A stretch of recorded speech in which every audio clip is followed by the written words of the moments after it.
Hello friends, तो हम लोग ये पूरी सीरीज़ जो बेसिक फ़ोटोग्राफी कोर्स पे है वो लॉन्च कर दी है और ऑलरेडी हम लोग ने एक वीडियो अपलोड किया है जहाँ पर हम कैमरा सेटिंग्स कैसे सेट करने हैं उसका पहला पॉइंट अपर्चर डिस्कस कर चुके हैं। और हम ये वीडियो में समझेंगे कि आप जो दूसरा इम्पॉर्टेंट पॉइंट है शटर स्पीड, उससे आप कैसे सीखेंगे और कैसे आपके कैमरा में सेट करेंगे शटर स्पीड। तो देखिए, जब हम एपर्चर की बात कर रहे थे हमने तो यही बात की थी कि आपकी कैमरा के लेंस के अंदर एक सर्कुलर ओपनिंग होगी जिसमें आप डिटरमाइन करोगे कि कितनी लाइट आपके कैमरा में एंटर होगी। कितनी light, the amount of light आपके कैमरा के अंदर आएगी वो डिसाइड करते हैं, राइट। पर अब मेरा सेकेंड पॉइंट है कि कितनी लाइट आ रही है वो तो हम लोग ने डिटरमाइन कर लिया। अब ये कितने टाइम के लिए आपके कैमरा के एंटर होगी वो आपको डिटरमाइन करना है।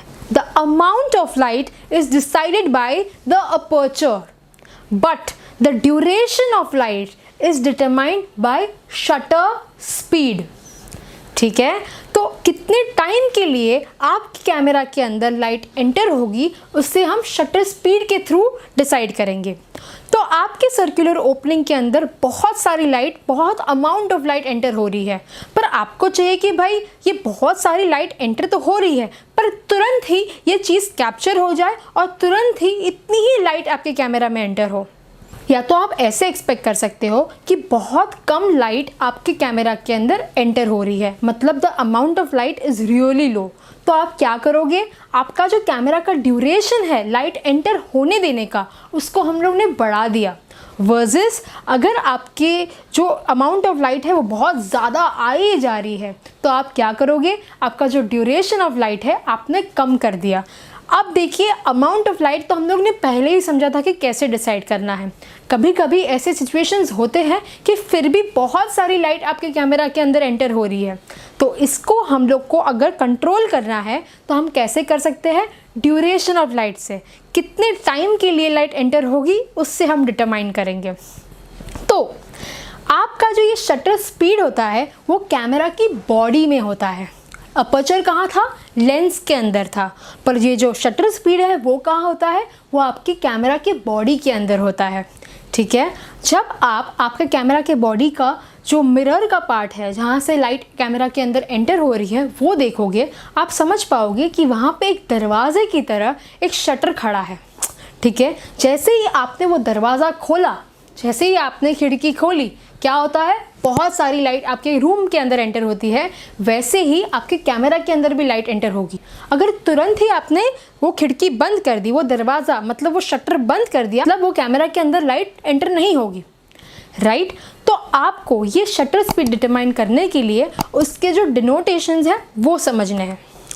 देखिए, आपकी जो शटर स्पीड है वो ड्यूरेशन के साथ कनेक्टेड है। तो ये ड्यूरेशन क्या होता है, मतलब टाइम। अब ये टाइम को आप कैसे कंसिडर करोगे, अगर आप 1 सेकेंड के लिए लाइट को कैमरा के अंदर एंटर होने दे रहे हो तो वो हो गया 1 सेकेंड का शटर स्पीड।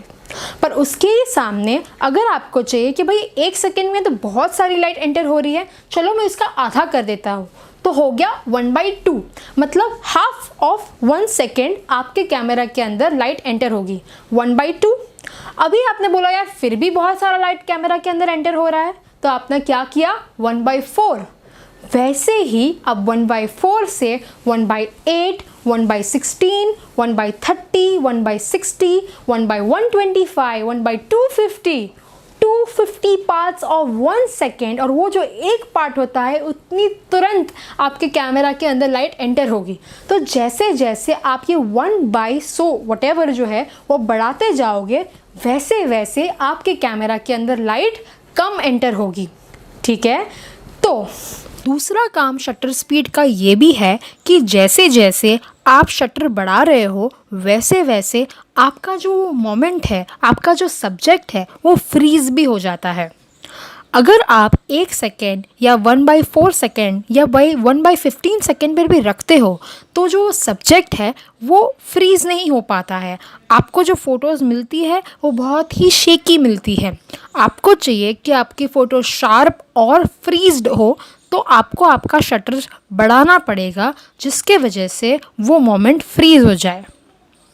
और यही नहीं, पर जैसे जैसे आप शटर बढ़ाते हो, ऑफ कोर्स आपके कैमरा में लाइट कम एंटर हो रही है और आपका वो जो सब्जेक्ट है वो आपको डार्क दिखेगा। और इसी के लिए आपको उसको एपर्चर के साथ बैलेंस करके एक राइट एक्सपोजर फ़ोटो खींचना है। तो आपको ये सेटिंग बहुत ही इजीली समझना है। आपके कैमरा में आप इसको शटर स्पीड में जाके सेट कर सकते हो। 1 सेकेंड भी है, 30 सेकेंड भी है, 1 to 2 आवर्स का भी एक सेटिंग है जिसको हम लोग बल्ब मोड कहते हैं। आप मोड डायल में देख सकते हो, वहाँ पे एक बल्ब मोड दिया गया है जहाँ पे आप लंबे टाइम तक आपका शटर ऑन रख सकते हो। पर अगर आप उसी बल्ब मोड को शटर स्पीड में जाके सेट कर रहे हो तो 30 सेकेंड से लेके 1/8000 तक की कैपेसिटी होती है जहाँ पे आप आपका शटर स्पीड डिसाइड कर सकते हो। तो जब आप शटर स्पीड डिसाइड करते हो तो अभी तक तो आप लोगों ने जो लाइटिंग कंडीशन है उसको कंसिडर कर दिया है, पर इसके आगे हम लोग अब डिसाइड करेंगे कि आपका जो ये शटर स्पीड है उसके और 2 बहुत ही डिटरमाइंड फैक्टर्स है जो आपको समझने चाहिए। पहला होता है कि अगर सपोज़ कि सिचुएशन लाइट की बहुत ही ज़्यादा कम है तो आपने डिसीजन ले लिया, ठीक है यार मैं तो बहुत सारी लाइट आपके कैमरा में एंटर होने दूंगा, 30 सेकेंड के लिए मैं अपना शटर ऑन कर देता हूँ, क्या फ़र्क पड़ता है? फ़र्क पड़ता है, क्योंकि अगर आप 30 सेकेंड के लिए आपका जो कैमरा है उसका जो शटर है उसको ऑन रखोगे, मतलब उतने टाइम तक आपके कैमरा के अंदर आप लाइट एंटर होने दोगे, तो क्या आपका हाथ नहीं हिलेगा? क्या आप 30 सेकेंड का 15 सेकेंड्स या 1 सेकेंड पे लेके आए, क्या आप 1 सेकेंड तक आपका हाथ नहीं हिलाओगे? आपकी जो ब्रीदिंग मूवमेंट होती है ना उसमें भी आपका हाथ हिलता है और इससे क्या होगा, आपका कैमरा हिल जाएगा और जिसके वजह से आपको एक शेकी फ़ोटो मिलेगी। तो अगर आपको शार्प फोटोज़ खींचने हैं तो आपकी शटर स्पीड हाई होनी चाहिए। अगर आप स्पोर्ट्स फोटोग्राफी कर रहे हो, वाइल्ड लाइफ फोटोग्राफी कर रहे हो, कोई ऐसी फास्ट मोमेंट कैप्चर कर रहे हो तो आपको हाई शटर स्पीड की डिमांड होगी।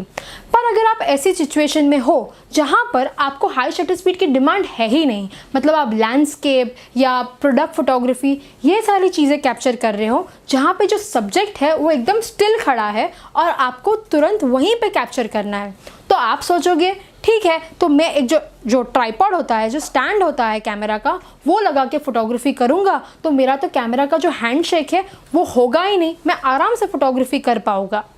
पर क्या वो जो सब्जेक्ट है वो भी नहीं हिलेगा? हो सकता है आप ऐसी सिचुएशन में हो जहाँ पर आपके ट्राइपॉड के साथ आप आराम से 30 सेकंड तक आप फोटोग्राफी कर सकते हो, पर अगर जो चीता को आप कैप्चर कर रहे थे वाइल्ड लाइफ फोटोग्राफी करते वक्त, क्या वो चीता की जो स्पीड है वो 30 सेकंड के लिए आपके लिए रुक जाएगी? क्या वो 1 सेकंड के लिए भी आपके लिए रुकने वाला है? नहीं। जो मोमेंट आपको, जो वेडिंग की ब्यूटीफुल मोमेंट है या आपके फ्रेंड्स के जो फैमिली मेम्बर्स के जो मोमेंट है वो आपको तब के तब कैप्चर करना होता है, वो आपके लिए नहीं खड़े रहेंगे। आपका तो काम है कि वो स्टोरी टेलिंग मोमेंट तब के तब कैप्चर करना। तो 2 सिचुएशंस है, आपका जो हैंड शेक है, मतलब जो कैमरा का जो शेक है उसको आपको डिटरमाइन करना है, जो आप मे बी ट्राइपॉड के साथ उसको अचीव कर सकते हो, पर ज़रूरी नहीं है क्योंकि हर बार आपके पास ऐसी सिचुएशन नहीं होगी जहाँ पे मोमेंट सब्जेक्ट की भी नहीं हो रही है। तो 2 होता है, एक तो होता है कैमरा का शेक और दूसरा होता है सब्जेक्ट मोमेंट। तो हम ये जो 3 चीज़ें शटर स्पीड की समझ चुके हैं, उसके बाद हम ये समझेंगे कि हर अलग अलग सिचुएशन में आप कैसे शटर स्पीड डिसाइड करोगे। अगर आप नाइट फोटोग्राफी कर रहे हो फॉर एग्जांपल, जो डिफ़िकल्ट होता है, अगर आप एक डीजे पार्टी कैप्चर कर रहे हो, डीजे पार्टी में सब लोग झूम रहे हैं, एकदम ज़ोरों शोरों से सब लोग डांस कर रहे हैं, बहुत ही फास्ट मोमेंट है, बहुत ही ज़्यादा कम लाइट है, या तो आप जो एलईडी लाइट है या फ्लैश लाइट है इसकी सारी यूटिलाइज़ करके वो फोटोग्राफी कर सकते हो। पर ठीक है, आपको ये सारी लाइटिंग यूटिलाइज़ नहीं करनी है और वही सिचुएशन में उतनी ही लाइट में अगर फोटोग्राफी करनी है तो आप क्या करोगे, आपकी जो शटर स्पीड है उसको आप बढ़ा दोगे, मतलब 1/500, 1/1000 की शटर स्पीड रखोगे, तो ठीक है आपकी जो वो मोमेंट है वो कैप्चर हो जाएगी। पर उसी टाइम पे जो लाइट कैमरा के अंदर एंटर हो रही है वो बहुत ही ज़्यादा कम लाइट एंटर हो रही है, तो आपने क्या किया, ठीक है यार तो ज़्यादा लाइट एंटर होना है ना, मुझे अमाउंट ही बढ़ाना है, मैं एपर्चर बढ़ा देता हूँ, मैं एपर्चर 1.8 ले लेता हूँ, पीछे का थोड़ा सा ब्लर होगा मुझे चलेगा, मैं एपर्चर 1.8 रख देता हूँ। पर फिर भी लाइटिंग कंडीशन इतनी कम है कि मैं चाहिए उतना राइट एक्सपोजर, जो मेरा इंटेंशन है वो मैं कैप्चर नहीं कर पा रहा हूँ। तो आपके पास ये तीसरा ऑप्शन होता है, वो होता है ISO। नेक्स्ट वीडियो में हम ये समझेंगे कि आप ISO कैसे सेट कर सकते हो। तब तक के लिए आप ये दोनों सेटिंग्स एपर्चर और शटर स्पीड ट्राई कर सकते हो। आप चाहे अगर आपको कोई क्वेश्चंस है तो प्लीज़ हमें इंस्टाग्राम पे DM करें, या तो फिर आप कमेंट सेक्शन में वो क्वेश्चन लिख सकते हैं, हम श्योरली आपको रिप्लाई करेंगे। Thank you and see you soon.